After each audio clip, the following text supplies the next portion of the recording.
Olá pessoal que acompanha o Mexa-se. No último programa falamos da importância de manter um percentual de gordura corporal dentro dos parâmetros de saúde.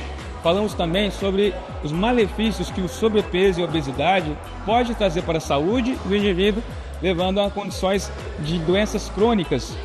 Hoje vamos falar de algumas ferramentas que podem ser utilizadas para a mensuração dessa gordura corporal, determinando o percentual de gordura e assim estabelecendo parâmetros para serem alcançados de acordo com a avaliação dos médicos e do seu educador físico. Vamos falar de algumas ferramentas das mais simples até as mais tecnológicas que podem trazer uma precisão maior em relação à mensuração dessa gordura corporal. Não saia daí, mexa-se!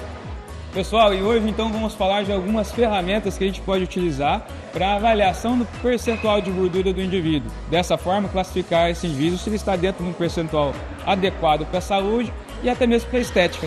E para falar um pouquinho sobre as técnicas, os procedimentos metodológicos que a gente pode utilizar para avaliação, nós chamamos aqui de novo Walter Mariano, professor do curso de Educação Física, doutor em Fisiologia Humana, que pode nos falar um pouco mais sobre esses procedimentos que podem auxiliar no diagnóstico do indivíduo com sobrepeso, obesidade, ou até se esse indivíduo está com níveis adequados para um atleta, por exemplo. Claudinho, quais são as ferramentas, desde as mais simples até as mais sofisticadas, que a gente pode ter acesso para a avaliação da composição corporal? Olá pessoal, obrigado Wilson, obrigado pessoal do Meixas aí por mais esse convite. Bom, nós temos diversos métodos, né? Como você falou, temos métodos mais em conta, que eles chamam de métodos mais baratos, né? E temos aí métodos mais sofisticados aí que demandam não só um custo alto, mas também uma expertise profissional também que possa atender aí os adequados desses equipamentos. O mais clássico, obviamente, é peso, estatura, né? Quando a gente usa a balança aí de casa ou até mesmo na farmácia ou na academia, a balança ainda é um dos métodos que a gente usa demais aí para acompanhar o nosso desenvolvimento, seja criança ou seja adulto ou idoso, a balança sempre vai ser aí um dos meios, né, talvez mais diretos aí, mais simples de acompanhar aí o próprio desenvolvimento. Junto com ela nós temos a estatura, e com a estatura a gente consegue determinar aí o índice de massa corporal, nosso famoso IMC. E é bacana a gente dizer que ele é um método barato, você consegue realizar aí facilmente em casa, só que ele tem alguns, que eu digamos, não problemas, mas existem algumas especificações de aplicação do método. O IMC ele deve ser utilizado, na verdade, para classificar populações. Ele pode ser utilizado para classificar uma pessoa individualmente? Em alguns casos até pode. Mas, por exemplo, como ele é utilizado, a gente usa peso e estatura para determinar aí o índice de massa corporal. Se a gente pegar o Wilson com toda essa estrutura que ele possui, e pegar o peso, né? Pra brincar, tem aqui minha régua aqui. Sempre fui vítima disso aí. Quanto o Wilson pesa agora? 103 quilos. Wilson, 103, Wilson? Nossa! Um pouquinho, né? Sedentário. 103 quilos, né? Vou pegar aqui, 103. Quanto você tem de estatura? 1,77. 1,77.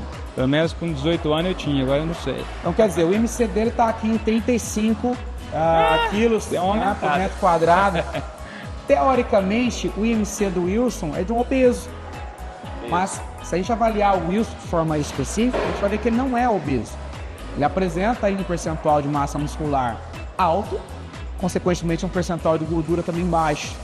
Então, quais situações eu posso utilizar o IMC?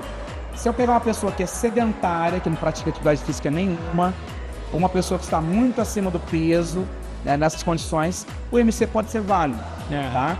Só que a partir do momento que eu pego pessoas treinadas, atletas, ele já não é o método mais indicado.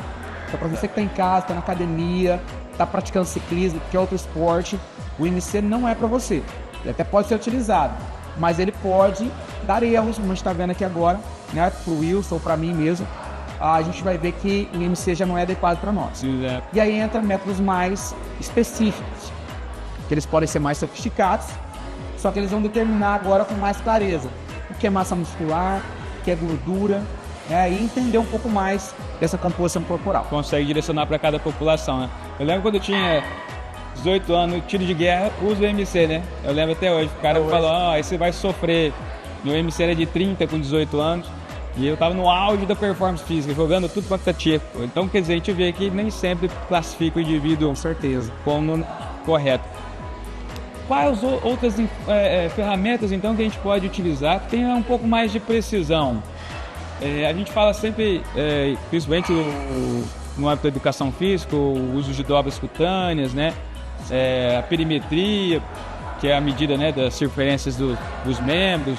Então, o que você poderia nos mostrar hoje que está mais próximo do indivíduo? A gente tem a bioimpedância também, que se tornou popular nos últimos tempos, né? Qual ferramenta que a gente tem acesso aí que dá um nível mais de confiança em relação a populações distintas? Bom, a antropometria, como você citou, a gente pode utilizar, na verdade, o nosso adipômetro, né, famoso compasso de dobras cutâneas, e utilizar o meio de dobras. A dobra você pode usar ela, tem alguns métodos que é onde a gente utiliza equações. Então você pega dobras em pontos específicos e através da equação você consegue determinar percentual de gordura. Junto com isso, você, ao invés de usar a equação, você pode usar o somatório de dobras. Então você pega várias dobras em vários pontos do corpo e através do processo de treino, dieta dessa pessoa, a gente vai avaliando se essa dobra está aumentando ou diminuindo, também é um parâmetro. E nós temos também hoje, além da bioimpedância, ultrassonografia, né, portátil, que é um método novo, né, tem menos de 15, 20 anos aí que o pessoal vem utilizando. E hoje ele se tornou um pouco mais acessível nos estúdios de academia. Então ele permite uma avaliação por imagem de ultrassom. O ultrassom é a imagem mesmo, a gente vai... Imagem de tecido que a gente consegue mostrar.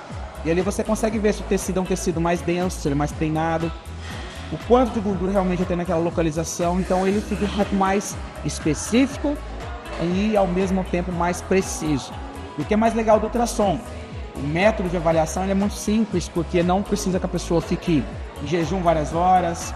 Ela pode ter acabado de treinar, você pode fazer durante a prática de exercício. Então o estilo de vida da pessoa acaba não interferindo na avaliação.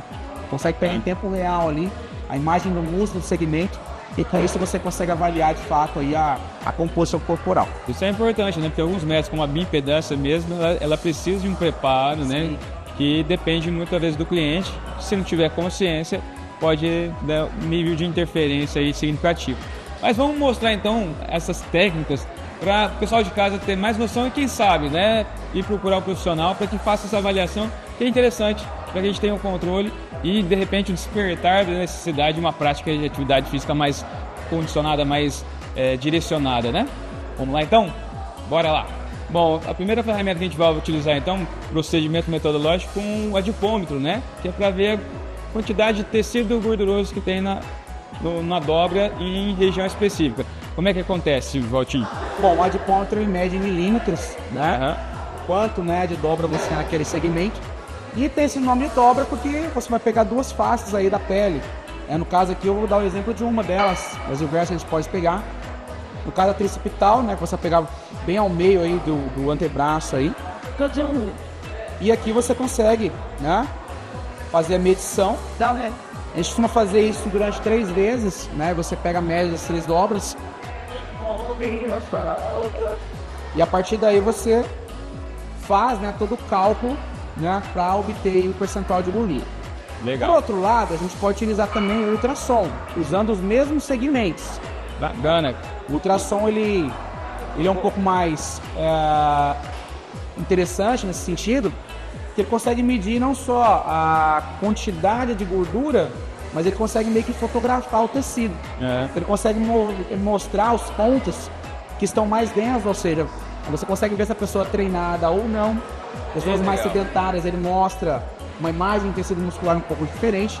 E aqui a gente consegue ver, né, fazer a mesma avaliação com o ultrassom. Que a gente vai fazer aqui agora, em tempo real, né?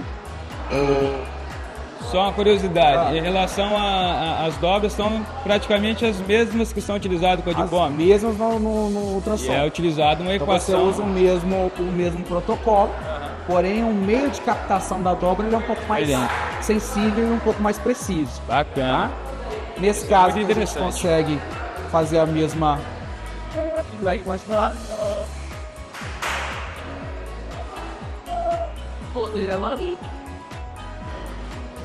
Isso, ó. você consegue fazer a coleta. O que é legal? Não tem um desconforto da pinçada. Você pega, às vezes, o beliscão ali, incomoda um pouquinho, e aqui você consegue ter com mais precisão.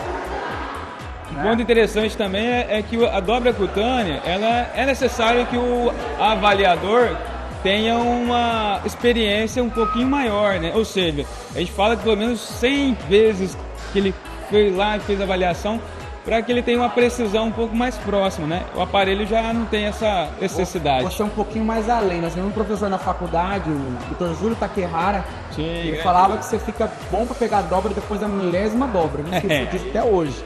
Vai um pouquinho mais além. E eu digo que 100 dobras ainda é pouco. A gente tinha que praticar mais aí. É aquele negócio, a prática faz a perfeição. Com certeza. Bacana. Para fechar então, Walter, o que a gente pode dizer então dos métodos de avaliação? Eles são necessários ainda, mesmo tendo hoje o uso da imagem como parâmetro, é interessante fazer esse tipo de avaliação? Sem dúvida alguma, tá? É importante que a gente faça esse tipo de avaliação, não só por questões estéticas, não é isso. A avaliação precisa, ela te dá a oportunidade de conhecer o seu corpo um pouco mais, de entender como está a sua classificação em relação à saúde, e com isso promover o autocuidado aí, que eu acho que é o segundo momento aí que a gente costuma dizer, tá? Volto a falar, não é uma questão de estética, mas sim de saúde. Nós destacamos a questão do sobrepeso, da obesidade, tá? E não tem nada a ver com preconceito, não é nada disso, tá? Eu acho que a gente precisa sempre tomar cuidado, porque a obesidade hoje ela é vista como doença. Nós somos nós que falamos sobre isso, a própria Organização Mundial de Saúde, Sociedade Brasileira de Endocrinologia, Sociedade Brasileira de Cardiologia, entre vários outros órgãos mundiais também que têm o mesmo consenso, tá bom? Bacana. Mais uma vez, obrigado pela participação, Karine, que é discente do curso de Educação Física. Walter Mariano, professor, obrigado. Mais uma vez, espero que vocês tenham gostado. Tem mais nos próximos programas, hein? Mexa-se!